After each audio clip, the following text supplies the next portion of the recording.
Students, आज के इस वीडियो में हम क्वेश्चन 9 सॉल्व करेंगे। देखिए क्वेश्चन 9 इस प्रकार से है। A vertical tower is 20 metre high. एक वर्टिकल टावर, देखिए यहाँ हमने चित्र बना लिया है। ये वर्टिकल टावर है, इसकी हाइट दी गई है 20 मीटर, ये दी गई है। फिर बोला गया है कि a man standing at some distance from the tower knows that the cosine of the angle of elevation of the top of the tower is 0.5 metre. देखो एक आदमी है, ये टावर का फुट है, यहाँ से कुछ दूरी पर खड़ा हुआ है आदमी, ठीक है। तो ये हमारा टावर है और यहाँ से कोई आदमी यहाँ पर है कुछ दूरी पे, इसको हमने एक्स लेट कर लिया है अपने से, ठीक है। और बोला गया है कि यहाँ से जब जो व्यक्ति है टावर के टॉप को देखता है तो उसका जो एलिवेशन एंगल होता है उसका कॉस ले लीजिए, तो वो कितना होता है 0.53 है। यानी इस एलिवेशन एंगल का कोसाइन लेना है। कोसाइन ऑफ एलिवेशन एंगल हमारे क्वेश्चन में लिखा है cosine of the angle of elevation, तो इसका मतलब होता है कि इस एलिवेशन एंगल तो हमारा थीटा है, इसका कोसाइन लेने का मतलब है कॉस लेना। कॉस, जब इसका कॉस लोगे तो ये कितना होगा हमारा 0.53, ये हमारे क्वेश्चन में बोला गया है। फिर बोला गया है how for is he standing from the foot of the tower, यानी कि इस टावर से ये आदमी कितनी दूर पे खड़ा है। तो इसको हमने एक्स लेट कर लिया, अगर एक्स को हम फाइंड कर लेंगे तो हमारा क्वेश्चन हो जाएगा। चलिए फिर सॉल्व करते हैं।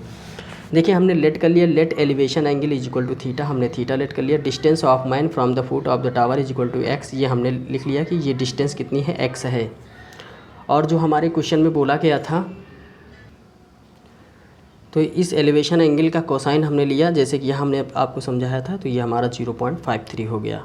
अब क्या करेंगे, इन राइट एंगल ट्रायंगल में हम लोग जो है अच्छा एक चीज़ और, यहाँ से हम थीटा की वैल्यू निकाल लेते हैं तो वो हमारे लिए जो है ज़रूरी रहेगा। कैसे, क्योंकि हम अगर थीटा निकाल लेंगे तो हम इसमें रिलेशन लगाएंगे तो tan लगेगा, तो हमें यहाँ से थीटा निकालना पड़ेगा।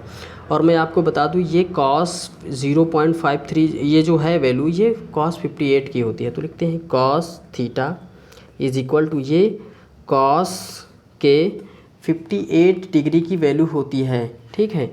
cos 58 डिग्री की वैल्यू होती है। अगर इसको हम सॉल्व करेंगे तो ये हमें मिलेगा। अच्छा, कैसे हमें पता चला कि ये 0.53 इसकी वैल्यू है, तो इसको हम आपको थोड़ा सा बताना चाहेंगे।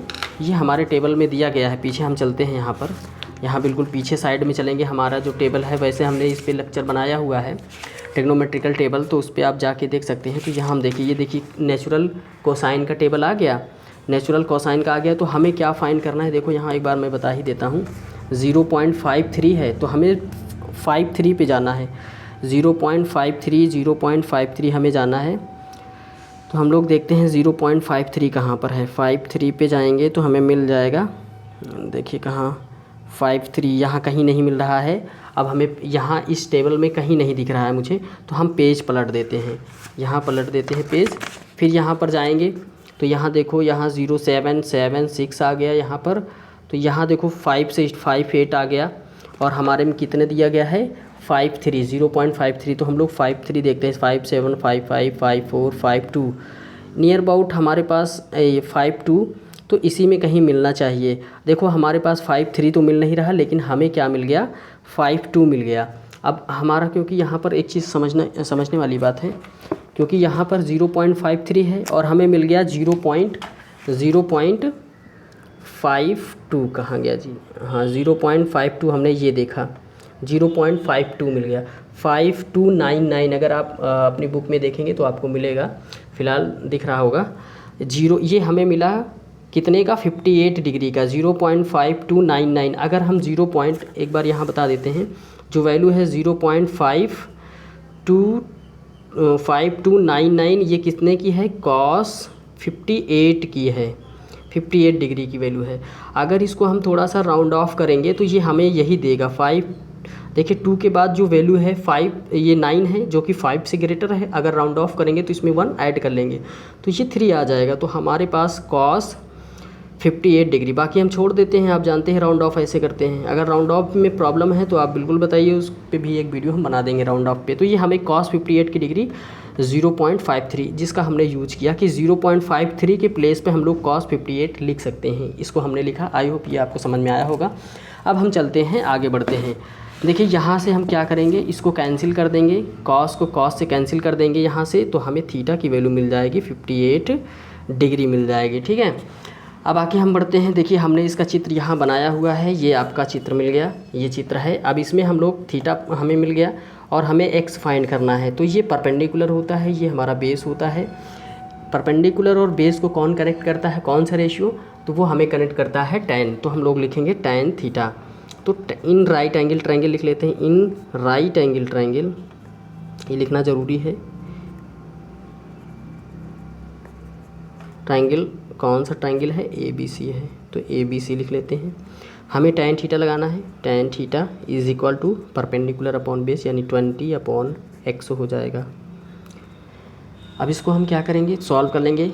यहाँ पे थीटा की वैल्यू हम लोग रख लेते हैं 58, तो यहाँ हो जाएगा tan 58 डिग्री। अब हमें tan 58 की वैल्यू निकालना पड़ेगा, लेकिन यहाँ पर हम निकालेंगे तो हमें डिवाइड करना पड़ेगा। हमने इसके पहले भी ऐसे क्वेश्चन बनाए हुए हैं, आप देख सकते हैं। क्या करना है यहाँ पर, पहले इसको कॉट में कन्वर्ट कर लेना है। जब हमें इसे कॉट में कन्वर्ट करेंगे तो कितना आ जाएगा, ये हम लिख सकते हैं इसको tan 90 माइनस 32 डिग्री। अगर 90 में से 32 सब्ट्रैक्ट करोगे तो ये 58 आएगा। ये डिवीज़न से बचने के लिए है, बट अगर आप टेबल से डायरेक्ट भी वैल्यू रख के सॉल्व करोगे तब भी आएगा, लेकिन आपको डिवाइड करना पड़ेगा। यहाँ 90 माइनस 32 डिग्री हो गया। अगर ये 90 माइनस थीटा जो होता है हमारा tan 90 माइनस थीटा कॉट हो जाता है, तो कॉट 32 डिग्री 20/x हो जाएगा। ठीक है, अब ये 20/x हो गया हमारा। अब इसके बाद हम क्या करेंगे, इसको tan में लिख लेते हैं, 1 कर लेते हैं, 1/tan लिख सकते हैं, 1/tan 32 डिग्री और 20/x कर सकते हैं। क्रॉस मल्टीप्लाई हम लोग कर लेंगे। जैसे हम लोग क्रॉस मल्टीप्लाई करेंगे, यहाँ से हम लोग अब यहाँ सॉल्व करने जा रहे हैं यहाँ पर। तो जब हम क्रॉस 20 का इसमें करेंगे तो हमारे पास आ जा, x का 1 में करेंगे तो x आ जाएगा, और इसका 20 का tan 32 में कर लेते हैं, tan 32 डिग्री। ठीक है, तो 20 इंटू, जब हम टेबल से देखेंगे tan 32 डिग्री की वैल्यू देखेंगे तो हमें वैल्यू मिलेगी 0.6249 मिल जाएगी। ठीक है, ये हमारी वैल्यू है। अब इसको हम मल्टीप्लाई कर लेंगे, तो x इज़ इक्वल टू, जब हम मल्टीप्लाई करेंगे तो हमें मिल जाएगा 12.4980 मिलेगा। अब इसको हम राउंड ऑफ कर लेते हैं। जब हम राउंड ऑफ इसको करेंगे 1 प्लेस पर, यहाँ तक देखिए 12.4 के बाद हमारी जो वैल्यू है 5 से ग्रेटर है, तो 5 से ग्रेटर है। अगर आप इतना भी छोड़ देंगे तो आपका आंसर सही है, कोई गलत नहीं कर सकता है, बिल्कुल सही है। लेकिन हम अगर आंसर मैच करने की बात करें तो राउंड ऑफ करना पड़ेगा। तो यहाँ 5 से ये ग्रेटर है 9, तो इसमें एक 1 ऐड कर लेंगे तो ये 5 हो जाएगा, बाकी सबको छोड़ देंगे तो ये हमारा फाइनल आंसर हो जाएगा। ये AB ही पूछा गया था, हमें X पूछा गया था, distance of man from the foot of the tower X। तो ये हमारा आ गया कितना, 12.5। ये हमारा आंसर है। Thank you.